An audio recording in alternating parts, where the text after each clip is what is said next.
dengan sebegitu besarnya dosa Pak Habib Rizik, saya mohon maaf ya, saya harus menggunakan istilah ini. Ayo asah golok, besoknya umroh. Apakah benar Habib Rizik sudah tidak punya kekuatan setelah tidak memiliki orang-orang penting di dalamnya? Lalu perkataannya pun sudah tidak lagi sebuah ancaman. Lantas apakah Habib Rizik adalah makan ompong? Jangan khawatir dan jangan menganggap ini adalah sesuatu yang besar.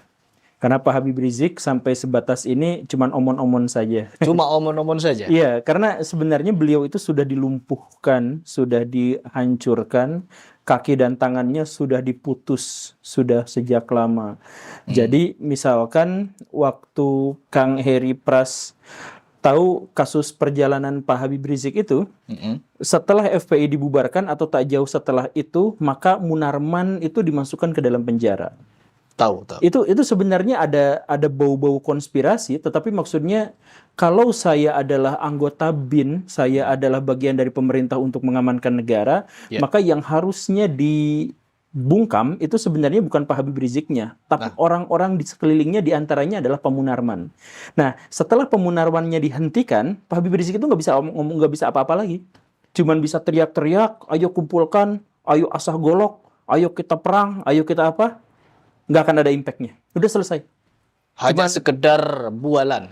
Iya, ya karena beliau itu nggak punya kekuatan apapun sebenarnya. Dulu kuat itu karena ada tokoh-tokoh di sekelilingnya, ada backupan dari militer, beliau sangat kuat. Kan FPI didirikan sama jenderal-jenderal kan? Awalnya? Iya, awalnya didirikan sama jenderal-jenderal untuk mengamankan Orde Baru kan awalnya. Kemudian memberontak, akhirnya begini dan begitu. Ada begitu banyak cerita, tapi pendeknya adalah sekarang Habib Rizik mau kayak gimana pun berteriak-teriaknya, itu sudah tidak akan lagi memiliki dampak yang besar terhadap masyarakat. Beliau bisa aja berteriak-teriak dan mendapatkan takbir dari ratusan orang, tapi di luar sana sudah tidak akan ada apa-apa lagi. Meskipun kemarin ada tanggapan dari, kalau tidak salah, Laskar Sakera dari Madura yang mengaku sebagai Muhyiddin, katanya dia punya masa juga yang banyak ingin menyerbu atau memburu seorang Gus Fuad Pleret. Nah, itu bagaimana menurut Akang? Apakah masih kurang bukti itu? Kalau Habib Rizik Syihab masih banyak yang ngikuti? Masih banyak yang ngikutin. Cuman waktu kemarin Hari Ahok Nasional, Ahok Nasional. ya, kan Pak Habib Rizik itu punya acara tahunan Hari Ahok Nasional setiap Desember. 212. Itu kan diperingati terus-terusan kan setiap tahun. Nah itu kemarin itu nggak sampai 1.000 orang kan yang hadirnya. Ya sudah segitu saja kekuatannya, sudah lemah. Jadi saya mohon maaf Pak Habib Rizik.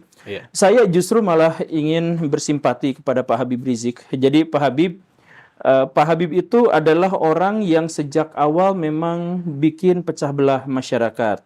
Di pemilu bikin pecah belah. Ya bukan satu-satunya, Pak Habib Rizik bukan satu-satunya, tapi salah satu di antara orang yang mecah belah itu. Bikin pecah belah, kemudian antar NU pecah belah juga beliau yang memicunya kan. Orang-orang NU awalnya itu ya biasa-biasa aja, setelah berkoar-koar, berantem antara FPI dengan Banser misalkan, dan kemudian kelanjutannya sekarang NU menjadi pecah antara yang Muhyiddin dan lain sebagainya.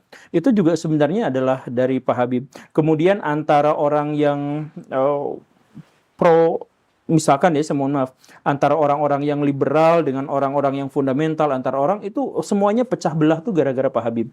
Jadi Pak Habib sudah tidak lagi memiliki kekuasaan, sudah tidak lagi memiliki kekuatan, dan justru malah sekarang itu ada di posisi yang sangat-sangat bawah. Mungkin gara-gara mubahalahnya itu. Iya, beliau pernah mubahalah ya pada waktu Mubahalah itu sampai 2 kali atau 3 kali. Salah satunya salah satunya adalah kepada Gus Dur. Gus Dur sekarang sudah meninggal dalam kondisi yang aman, damai, tentram, dan sampai sekarang tidak ada aib buruk yang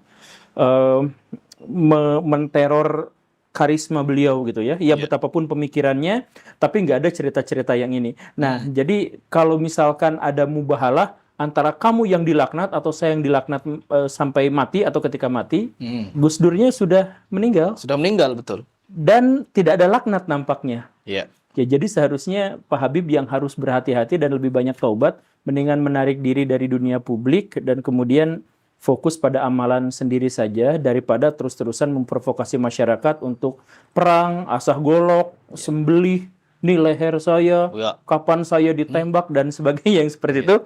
sudahlah Pak Habib, hentikan itu semua, kembali saja ke kehidupan yang normal, kehidupan yang baik-baik saja. Karena mau memprovokasi seperti apapun itu hanya akan menambah riak, kemarahan, dan lain-lain, tapi tidak menghasilkan apapun. Ya. Bahkan ketika Pak Habib itu menceritakan atau berpidato yang berapi-api itu di kanalnya sendiri pun lebih banyak hujatan dan caci maki kepada Pak Habib Rizik daripada kepada orang yang menjadi lawannya. Itu terbukti di kolom komentar beliau sendiri ya. Di kolom komentar itu kan, kolom komentar itu isinya adalah orang yang mensubscribe, awalnya itu adalah yang mensubscribe itu. Banyak kok makanya saya bertemu dengan beberapa petinggi NU. Para petinggi NU itu sudah mengatakan bahwa Habaib dan secara khusus Pak Habib Rizik itu sudah relatif tidak memiliki kekuatan di dalam tubuh NU. Kalaupun ada beberapa di antara mereka yang masih memiliki kekuatan, itu adalah orang-orang yang tidak memperkenalkan dirinya sebagai Habaib atau tidak menggunakan nama itu untuk mendapatkan pengaruh. Kayak misalkan Pak Quraisy Shihab gitu. Di kalangan NU masih sangat dihormati, masih sangat dihargai, tapi nggak ngaku Habaib dan tidak menganggap bahwa itu sebagai. Nah, sedangkan Pak Habib Rizik itu sebaliknya kan, sedikit-sedikit saya tuh ulama, kami tuh ulama. Jadi ketika bikin gerakan pendukung ulama dan aktivis. Nah, beliau sendiri ulama dan aktivisnya gitu kan. Ijma ulama ya. Istimewa ulama gitu yang. Jadi beliau itu termasuk orang yang menghabibkan diri, mengimamkan diri, mengulamakan diri dan lain sebagainya. Nah, Pak Habib sudahlah berhenti yang seperti itu. Sekarang zamannya sudah berbeda, zamannya sudah lain. Jangan terus-terusan memprovokasi orang lain untuk melakukan tindakan-tindakan yang justru malah mempermalukan diri sendiri. Iya. Tapi buktinya ini Kang Guru Gembul, yang dimana ketika kemarin ini yang angkat bicara ternyata bukan cuma Habib, tapi ada juga orang yang katanya mengaku kiai, tapi masih muhabbah kepada Habib. Dan itu juga memberikan kecaman yang sama kepada golongan yang dimonyet-monyetkan kemarin itu. Nah itu menurut Akang gimana? Apakah memang benar masih ada kiai yang begitu ke Habib? Saya dalam hal ini nggak membela Gus Pleret ya. Saya juga.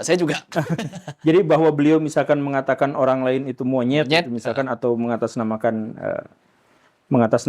pakai dalil kan, pakai dalil dan sebagainya. Ya saya nggak ikutan pada hal yang seperti itu, tapi karena dalam hal ini konteksnya adalah terkait dengan Pak Habib Rizik.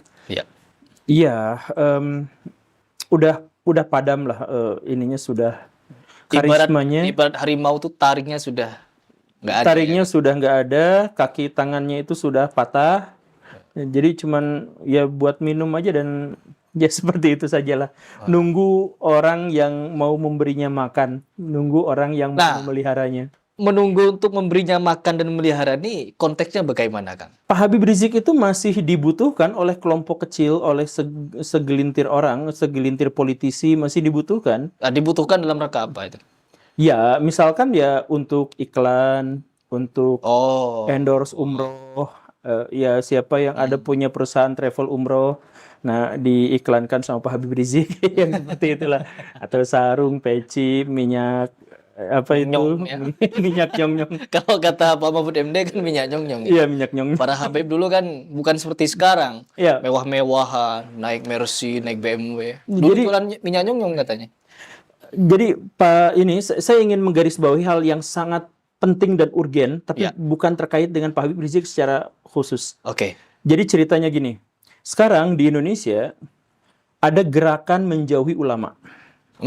Gerakan menjauhi ulama itu terlihat dari mana? Misalkan perempuan-perempuan semakin kesini tuh semakin terbuka pakaiannya dan berani dan terlihat. Bahkan orang yang pakai jilbab pun seperti tidak pakai jilbab. Betul, sekarang itu menjadi lebih ramai. Jadi di tempat-tempat umum itu mereka lebih berani. Karena apa? Karena gini, dalam Islam jilbab itu dijadikan sebagai simbol utama. Jadi ketika misalkan ada Aceh mau menerapkan syariat Islam, maka mereka tidak memulai dari pemberantasan korupsi, mereka tidak memulai dari kebersihan, mereka tidak memulai dari amanah yang harus ditunaikan, tidak. Mereka memulainya dari perempuan harus pakai hijab. Maka hijab itu harus menjadi parameter untuk bisa menilai sampai sejauh mana kepedulian masyarakat terhadap syariah. Jadi kalau misalkan semakin banyak perempuan yang lepas hijab atau bahkan lebih buruk lagi berpenampilan sangat terbuka di tempat-tempat umum, maka ini sebenarnya adalah ekspresi dari keinginan mereka untuk menjauhi ajaran agama Islam. Kalau misalkan kita lihat di medsos, Islam itu adalah yang paling dihujat di antara orang-orang free thinker, orang-orang filosof, orang-orang apa, Islam itu paling dihujat. Nah, kenapa seperti itu? Salah satu hal yang paling pentingnya itu adalah karena Pak Habib Rizik itu mengaku sebagai ulama, dan Pak Habib Rizik itu kemudian mencitrakan kepada masyarakat secara umum bahwa ulama itu mudah menghakimi, mudah memisah kelompok saya berarti Muslim, kami umat Islam. Jadi kalau menentang dia tuh dianggapnya bukan umat Islam. Kan bahasanya itu selalu seperti itu. Ya. Kami umat Islam, seluruh kaum muslimin, ayo bersatu di bawah. Nah, di bawah. Nah, komando saya gitu. Nah, jadi menghakimi, kemudian marah-marah, ujaran kebenciannya pekat gitu kan, kesana kesini, bicaranya kasar. Nah, jadi ulama sekarang dicitrakannya sebagai orang yang marah-marah, yang mudah menghakimi, dan di luar itu semua ulama zaman sekarang dicitrakan seperti apa? Sebagai pengemis, peminta-minta. Mau bangun masjid, minta sodako. Mau ceramah, minta sunduknya. Mau bikin pesantren, bikin di YouTube cerita-cerita nangis. Ini pesantren saya, anak-anaknya cuma dikasih roiko. Iya kan? Ini Quran, mushafnya, mushaf yang rusak itu mereka malah pamerkan hanya untuk mendapatkan belas kasihan. Iya, betul. Itu kan betapa nistanya kaum muslimin. Mushaf Al-Quran sengaja diperlihatkan kerusakannya untuk ngemis. Iya. Dan itu dimulai dari mana? Ya golongan habaib. Golongan habaib itu kalau misalkan ini kan minta sedekahnya ini 50 juta, ini berapa? 100 juta. 100 juta, minta seperti itu. Air dikasih doa, air 5.000 perak dikasih doa jadi 10.000, 50.000, 100.000. Sekarang muncul juga air ruqyah karena sudah didoakan sama anak pesantren. Pak Habib itu adalah pionir dari gerakan ulama-ulama yang menyimpang seperti itu. Dan sekarang citra ulama menjadi buruk di mana-mana. Gara-gara mereka itu. Iya, gara-gara. Coba kalau misalkan di zaman dulu tuh kita nggak menemukan ada Kiai Haji Zainuddin MZ misalkan punya hater. Jual air berkah. Nggak jualan air berkah dan nggak ada hatersnya.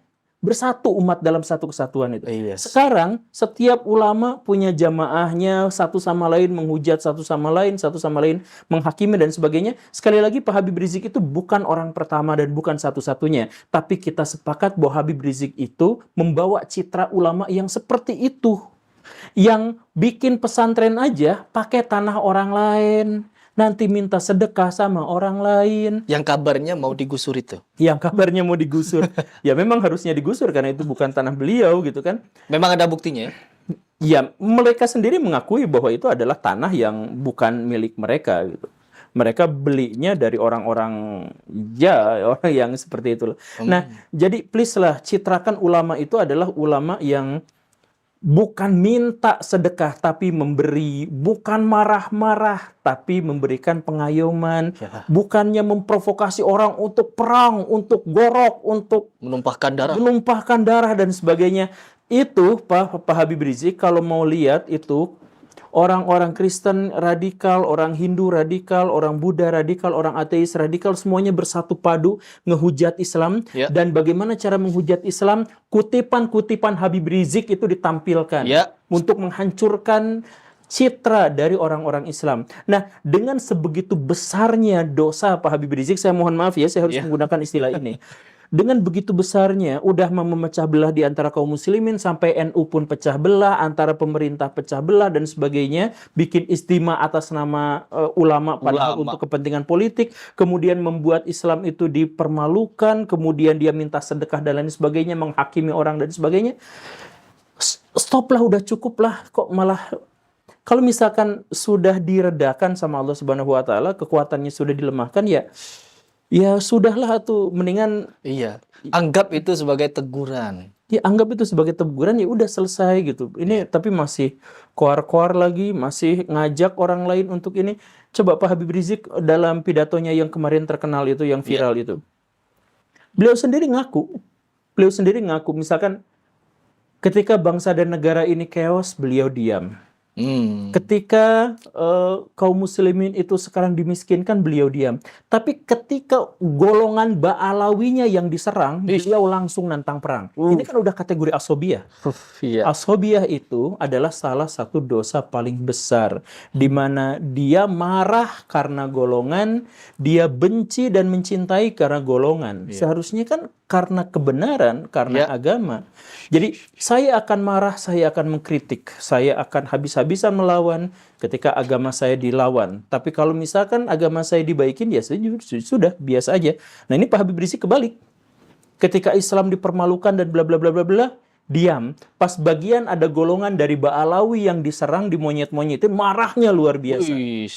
Ini asobiyah, ini sudah fokus pada. Padahal kan, saya potong dulu ya.